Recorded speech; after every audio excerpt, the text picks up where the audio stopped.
صاحب بہت مارتے ہیں وہ صاحب. یہ ہاتھ دیکھ رہے ہو نا صاحب,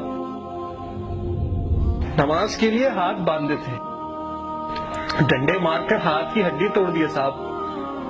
بہت مارتے ہیں. یہ سر دیکھ رہے ہو نا, سجدے میں گیا تھا, پیچھے سے پتھر مار کر سر بھی پھاڑ دیا صاحب. بہت مارتے ہیں وہ. تم سناؤ, تم کیسے ہو؟ میں نے سنا تھا کہ ابھی تم نے بقرعید منائی تھی. میں نے دیکھا تھا کہ تم نے اللہ کی راہ میں جانور قربان کیے تھے. تم نے جس طریقے سے بکرے کے گلے پہ چھری پھیری تھی نا, اسی طریقے سے میرے بھائی کی گلے پہ چھری پھیری گئی اور اسے ذبح کر دیا گیا. وہاں جانور قربان ہوئے تھے, یہاں ہم قربان ہو رہے ہیں. ہمیں تو مرنے دو صاحب. تم سناؤ, تم کیسے ہو؟ 2 سال کا بھتیجا تھا میرا, سبزی کاٹنے والی چھری سے اس کے جسم کے ٹکڑے ٹکڑے کر دیے گئے صاحب. بہت مارتے ہیں وہ. ہم تو پیدا ہی مرنے کے لیے ہوئے ہیں صاحب. تم سناؤ, تم کیسے ہو؟ تمہاری والدہ کیسی ہے؟ خدمت کرتے ہو نا ان کی؟ میں بھی کرتا تھا, لیکن میری ماں کو میری آنکھوں کے سامنے چاقو کے وار کر کر کے ختم کر دیا گیا صاحب. بہت مارتے ہیں وہ. اپنے باپ کی تو سنتے ہو نا صاحب. میں بھی سنتا تھا, لیکن مٹی کا تیل ڈال کے میرے باپ کو زندہ جلا دیا گیا صاحب. وہ چیختا رہا اور چیختے چیختے زندہ جل گیا صاحب.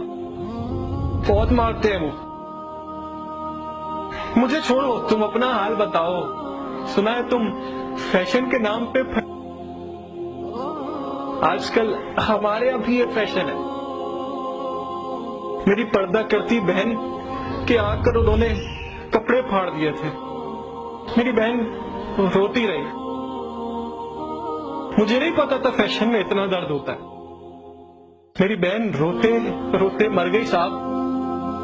بہت مارتے ہیں وہ بقرعید کی دعوتوں میں تم زیادہ کھانے سے اسپتال پہنچ گئے تھے نا.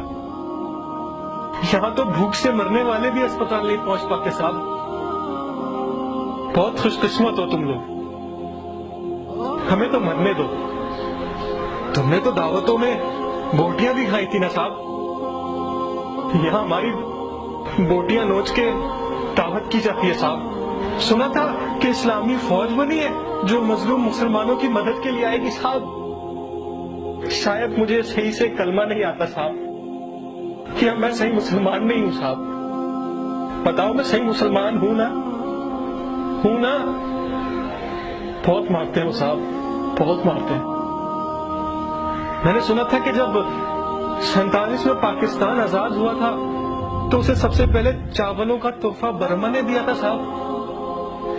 لگتا ہے تم ابھی تک وہی چاول کھا رہے ہو صاحب. مجھے بھول گئے ہو تم.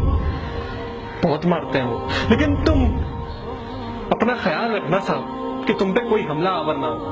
ہم تو مرنے کے لیے پیدا ہوئے صاحب. ہمیں مرنے دو صاحب, مرنے دو. میں نے بچپن میں سنا تھا کہ محمد بن قاسم نے ایک مظلوم عورت کی خط پہ اس کی مدد کے لیے سندھ فتح کر لیا تھا صاحب.